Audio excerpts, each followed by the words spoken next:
ओम नमो भगवते वासुदेवाय नमः। श्री राधा कृष्णाभ्यां नमः। श्री गणेशाय नमः। श्रीमद् भागवत महापुराण।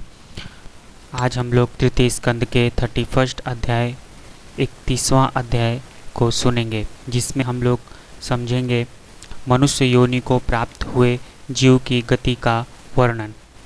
चलिए स्टार्ट करते हैं। आप सभी को राधे राधे, जय श्री कृष्णा। श्री भगवान कहते हैं, माता जी, जब जीव को मनुष्य शरीर में जन्म लेना होता है तो वह भगवान की प्रेरणा से अपने पूर्व कर्मानुसार देह प्राप्ति के लिए पुरुष के वीर्य कण के द्वारा स्त्री के उदर में प्रवेश करता है।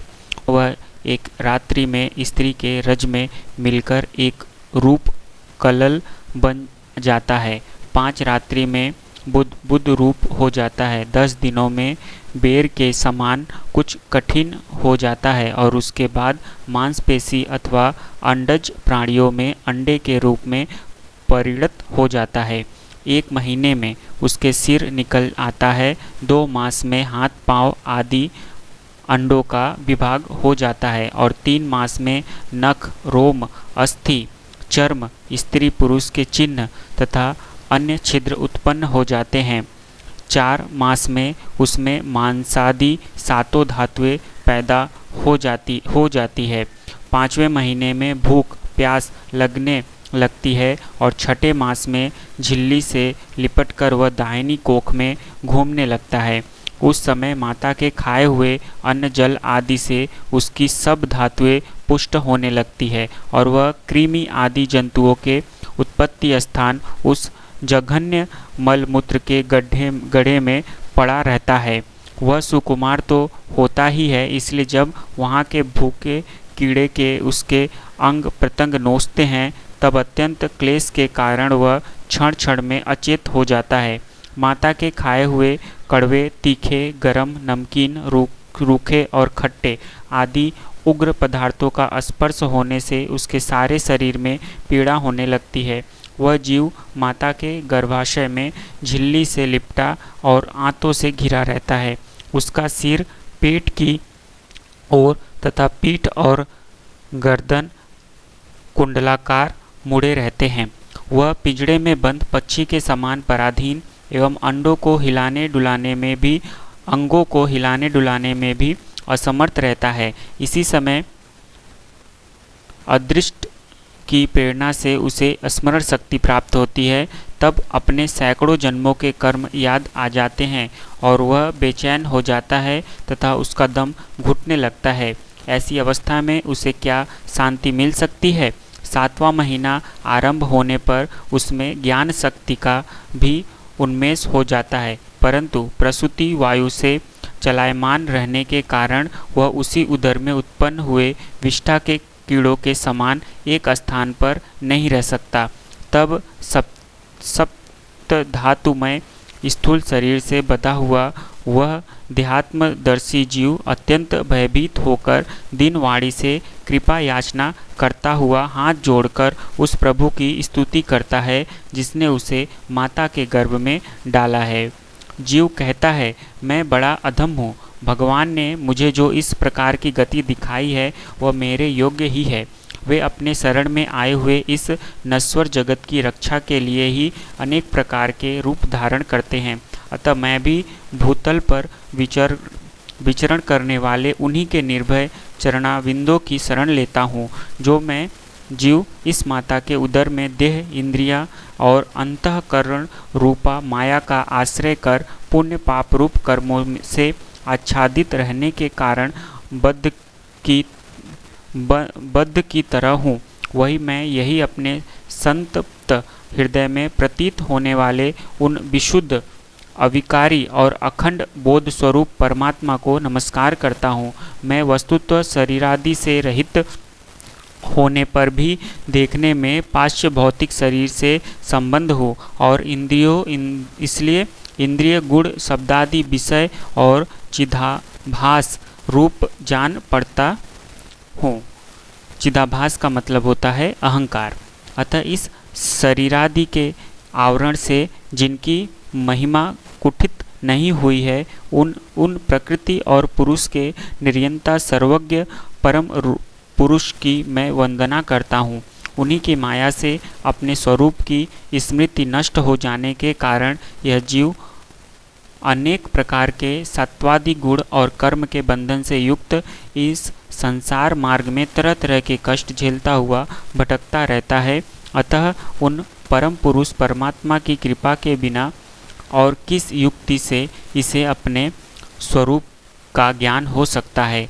मुझे जो यह त्रैलौकिक ज्ञान हुआ है यह भी उसके सिवा और किसने दिया है, क्योंकि स्थावर जनगम समस्त प्राणियों में एकमात्र वे ही तो अंतर्यामी रूप अंश से विद्यमान है। अतः जीव रूप कर्मजनित पदवी का अनुवर्तन करने वाले हम अपने त्रिविध तापों की शांति के लिए उन्हीं का भजन करते हैं। भगवान यह देहधारी जीव दूसरी देह के उदर के भीतर मल मूत्र और रुधिर के कुएं में घिरा हुआ है। उसकी जठराग्नि से इसका शरीर अत्यंत संतप्त हो रहा है। उससे निकलने की इच्छा करता हुआ यह अपने महीने गिन रहा है। भगवान अब इस दिन को यहाँ से कब निकाला जाएगा? स्वामिन, आप बड़े दयालु हैं। आप जैसे उदार प्रभु ने ही इस 10 मास के जीव को ऐसा उत्कृष्ट ज्ञान दिया है। दीनबंधो, इस अपने किए हुए उपकार से ही आप प्रसन्न हो, क्योंकि आपको हाथ जोड़ने के सिवा आपके उस उपकार का बदला तो कोई दे भी क्या सकता है। प्रभु, संसार के ये पशु पक्षी आदि अन्य जीवों को अपनी मूढ़ बुद्धि के अनुसार अपने शरीर में होने वाले सुख दुख आदि का ही अनुभव करते हैं, किंतु मैं तो आपकी कृपा से शम दमादि साधन संपन्न शरीर से युक्त हुआ हूँ। अंततः आपकी दी हुई विवेकवती बुद्धि से आप पुराण पुरुष को अपने शरीर के बाहर और भीतर अहंकार के आश्रयभूत आत्मा की भांति प्रत्यक्ष अनुभव करता हूँ। भगवान, इस अत्यंत दुख से भरे हुए गर्भाशय में यद्यपि मैं बड़े कष्ट से रह रहा हूँ, तो भी इससे बाहर निकलकर संसार में अंधकूप में गिरने की मुझे बिल्कुल इच्छा नहीं है, क्योंकि उसमें जाने वाले जीव को आपकी माया घेर लेती है, जिसके कारण उसकी शरीर में अहबुद्धि हो जाती है और उसके परिणाम में उसे फिर इस संसार चक्र में ही पड़ना होता है। अतः मैं व्याकुलता को छोड़कर हृदय में श्री विष्णु भगवान के चरणों को स्थापित कर अपनी बुद्धि की सहायता से ही अपने को बहुत शीघ्र इस संसार रूप समुद्र के पार लगा दूंगा, जिससे मुझे अनेक प्रकार के दोषों से युक्त यह संसार दुख फिर न प्राप्त हो।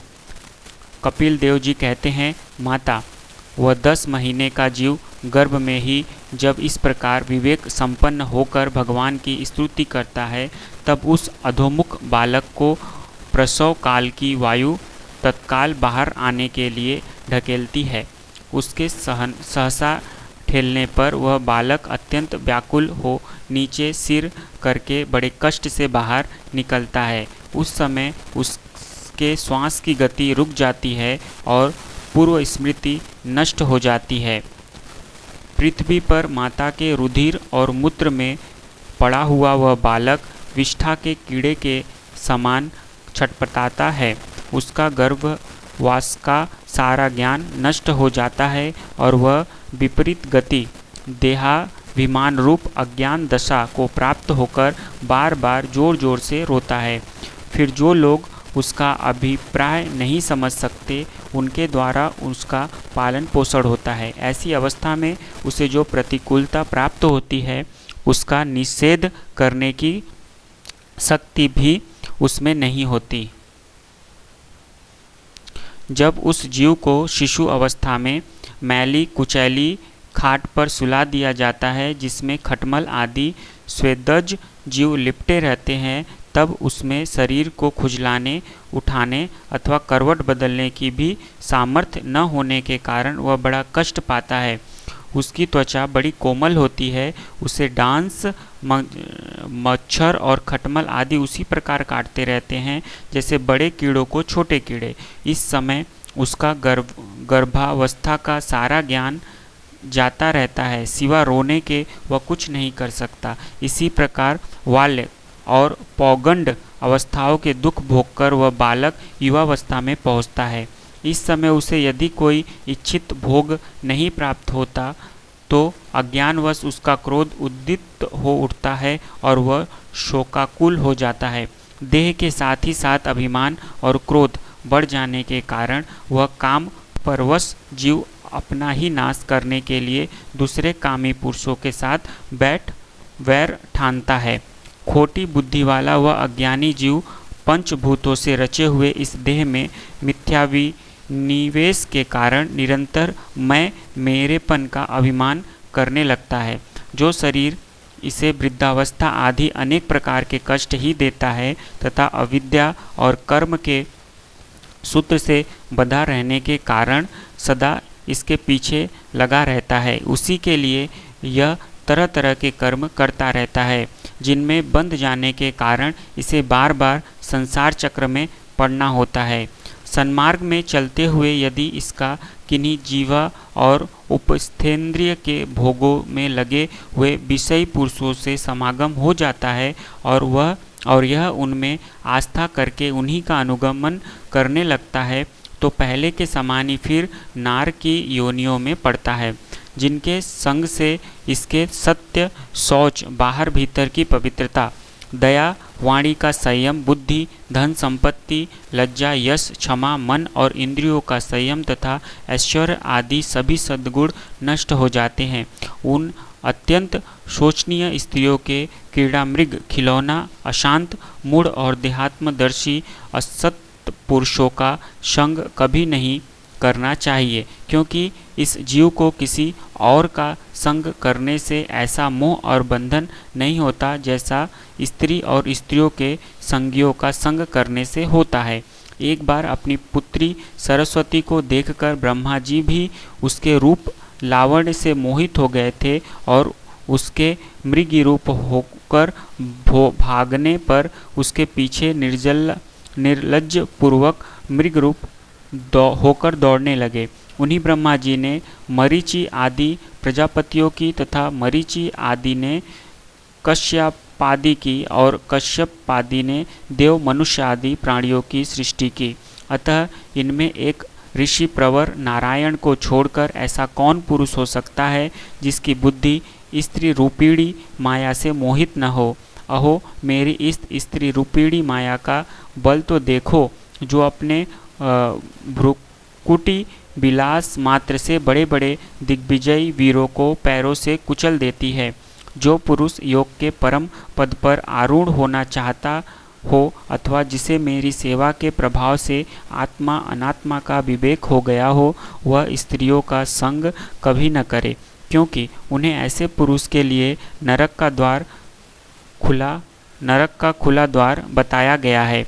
भगवान की रची हुई यह जो स्त्री रूपीणी माया धीरे धीरे सेवा आदि के मिस से पास आती है, इसे तिनकों से ढके हुए कुएं के समान अपनी मृत्यु ही समझे। स्त्री में आसक्त रहने के कारण तथा अंत समय में स्त्री की ध्यान रखने से जीव को स्त्री योनि प्राप्त होती है। इस प्रकार स्त्री योनि को प्राप्त हुआ जीव पुरुष रूप में प्रतीत होने वाली मेरी माया को ही धन, पुत्र और गृह आदि देने वाला अपना पति मानता रहता है। जिस प्रकार व्याधेय का गान कानों को प्रिय लगने पर भी बेचारे भोले भाले पशु पक्षियों को फंसाकर उसके नाशक ही कारण होता है, उसी प्रकार उस पुत्र, पति और गृह आदि को विधाता की निश्चित की हुई अपनी मृत्यु ही जाने। देवी जीव के उपाधिभूत लिंग देह के द्वारा पुरुष एक लोक से दूसरे लोक में जाता है और अपने प्रारब्ध कर्मों को भोगता हुआ निरंतर अन्य देहों की प्राप्ति के लिए दूसरे कर्म करता रहता है। जीव का उपाधि रूप लिंग शरीर तो मोक्ष प्रयत्न उसके साथ रहता है तथा भूत इंद्रिय और मन का स्वरूप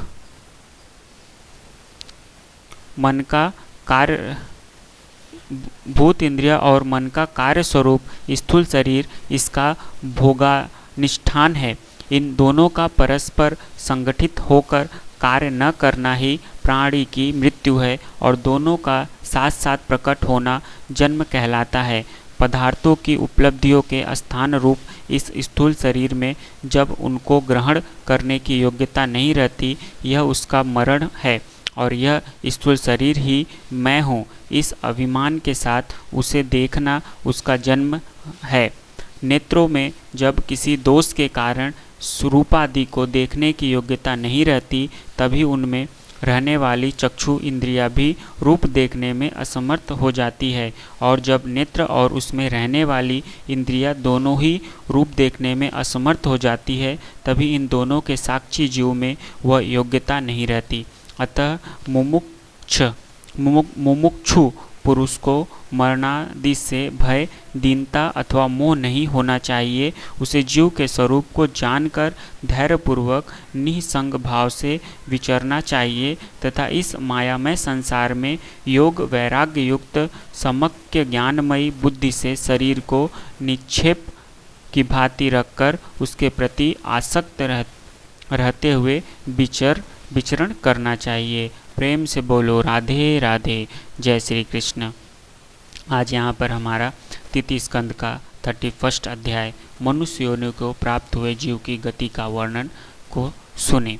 नेक्स्ट अध्याय में हम लोग 32वां अध्याय धूम मार्ग और अर्चिरादि मार्ग से जाने वालों की गति का और भक्ति योग की उत्कृष्टता का वर्णन को सुनेंगे। तब तक के लिए आप सभी भक्तगणों को राधे राधे।